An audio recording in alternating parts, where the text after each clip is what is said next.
The first 1,000 cold calls you make, the first 1,000 cold emails you do, the first 1,000 doors you knock on, the first 1,000, like you'll learn more from that than you'll learn from every single book you read up to that point on the concept. You'll learn, right? And so people don't allocate nearly enough time to that in the beginning. And so I think one of the things that the formal education system did really well, that people poo-poo on it, is the idea of going into debt to gain education is something that fundamentally makes sense. Yes, but it's got to be the right education that can make you money. You got to get a return on it. Yes. That's the issue, right?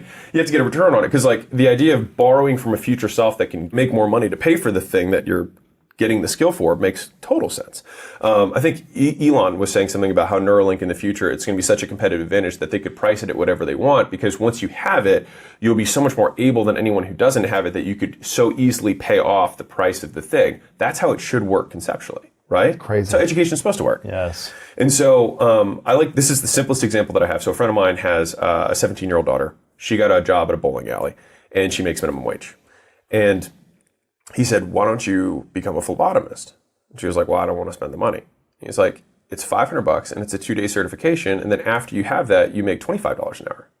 So she didn't have the money. Now she could save it to get the $500, right? Or she could take a loan for the $500 from her dad and pay it back in a week. Right. Right? Because she has higher earning capacity. And so it was like she could either save for 8 weeks, right, from her bowling alley to pay the $500, or she could take a loan for the $500, do the 2 days, and then pay it off in a week. So at that 1 week, she now has 7 more weeks of earning capacity. This is a micro example, right? 7 more weeks of earning capacity at her new level, and she'd be net positive on the next 7 weeks of earnings, right? And so that's just a micro example of what skill investing does.